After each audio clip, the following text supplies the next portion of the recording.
श्रीराम.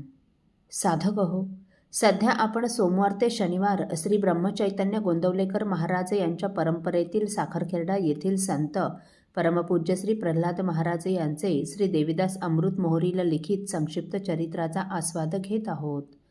तसेच रविवारी श्री महाराजांच्या काही भक्तांचे अनुभव ऐकणार आहोत. यात्रेकरू मंडळी केदारनाथच्या प्रवासास मार्गस्थ झाल्यावर काही वेळाने श्री महाराजही वहिनींना घेऊन निघतात. तो काय एक चमत्कारच घडला. अहो, अगदीच आकस्मिकपणे एक वृद्ध जोडपे तिथे आले आणि ते दोघेही श्री महाराजांशी अगदीच परिचिताप्रमाणे बोलू लागले आणि वहिनीकडे पाहून म्हणाले, वहिनीची तब्येत बरी दिसत नाही, खूपच थकलेल्या दिसतात त्या. असं करा, तुम्ही पुढे जाऊन वहिनीसाठी एक डोली घेऊन या. तुम्ही डोली घेऊन येईपर्यंत आम्ही दोघे वहिनीजवळ येथेच थांबू. तुम्ही त्यांची मुळीच काळजी करू नका.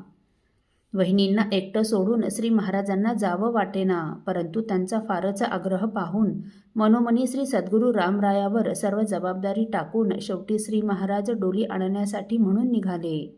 जाताना मध्ये कुठेतरी महाराजांचा रस्ता चुकला. तोच एक मोठा नागराज फणा काढून महाराजांना आडवा आला. त्याला पाहून श्री महाराज थोडे मागे सरकले. तो काय, तो नागराज महाराजांकडेच सरकू लागला. मोठमोठ्याने फुत्कार टाकून तो महाराजांना मागे मागेच नेऊ लागला. शेवटी महाराज त्या नागराजाला हात जोडून म्हणाले, महाराज आता क्षमा करा बापा. आणि श्री महाराज हात जोडून क्षमा मागत असताना एक चमत्कार घडला. समोरच्या पर्वतावरचा एक अत्यंत विशाल असा कडा धाड धाड असा आवाज करीत त्या बाजूच्या दरीमध्ये कोसळला. श्री सद्गुरू रामरायाची कृपा पाहून महाराजांना अत्यंत गहिवरून आलं आणि पाहतात तो नागराजही तेथून अदृश्य झालेले. श्री महाराजांनी आजूबाजूला अवलोकन केलं तर श्री केदारनाथाचं मंदिरही जवळच दिसलं. तेव्हा श्री महाराज जरा वेगात निघून श्री केदारनाथाच्या मंदिरात आले. श्री महाराज असं म्हणून त्यांनी केदारनाथाचं दर्शन घेतलं. पुढे गेलेली मंडळी श्री महाराजांची वाटच पाहत होती, परंतु श्री महाराजांबरोबर दादीमाय न दिसल्यामुळे त्यांनी श्री महाराजांजवळ त्यांची चौकशी केली. तेव्हा श्री महाराजांनी त्यांना सर्व समाचार सांगितला व डोली पाहण्यासाठी म्हणून दोघांना सोबत घेऊन महाराज निघतात. तो काय, समोरून दादी वहिनींचा आवाज आला, प्रल्हाद महाराज मी आले पहा. सर्वच धावत त्यांच्याजवळ गेले. श्री महाराजांनी त्यांना, वहिनी आपण इथपर्यंत कशा आलात म्हणून विचारले. तेव्हा त्या म्हणाल्या, अहो तुम्ही त्या जोडप्याला मला केदारनाथ मंदिरापर्यंत सुखरूपपणे घेऊन येण्यास सांगितलं होतं ना, त्याप्रमाणे त्या दोघांनी मला अगदी सुखरूपपणे इथे आणून घातलं पहा. कुठे गेले ते दोघं? आत्ता इथेच तर होते ते. फारच प्रेमळ आहेत हो दोघेही. असं म्हणून भिरभिरत्या नजरेने सभोवार पाहू लागल्या, परंतु ते महाराजांना किंवा दादींना पुन्हा म्हणून दिसले नाहीत.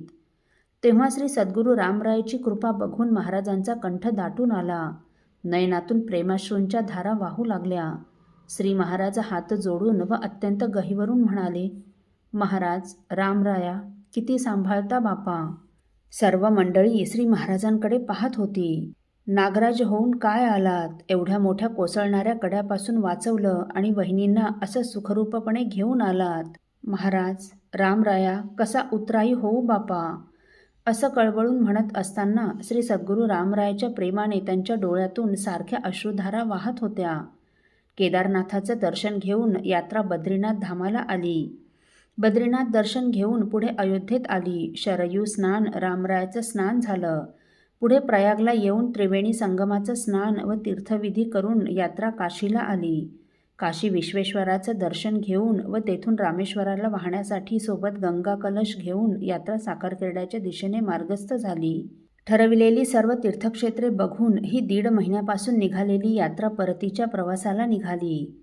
सर्व यात्रेकरूंना सुखरूपपणे घेऊन श्री महाराज साखरखेर्ड्यास श्री महाराजांच्या चरणी परत आले. दुसऱ्या दिवशी मावंदे करून सर्वांनी प्रसाद घेतला व श्री महाराजांना नमस्कार करून व त्यांचा निरोप घेऊन सर्व यात्रेकरू मंडळी अत्यानंदात आपापल्या गावी परतली. असो साधक हो, मूर्ती बोलेना देवता, सद्गुरू बोलता चालता, अशी एका शिष्याची झालेली अवस्था आपण पुढील भागात ऐकणार आहोत. श्रीराम समर्थ. आपल्यातील कोणा श्रींच्या भक्तांना श्रींचे काही अनुभव आले असतील तर कृपया आपण मला ते 9422843253 अथवा सुनील दादांच्या 9892608401 या व्हॉट्सअप नंबरवर कळवावेत अशी नम्र विनंती. श्रीराम समर्थ.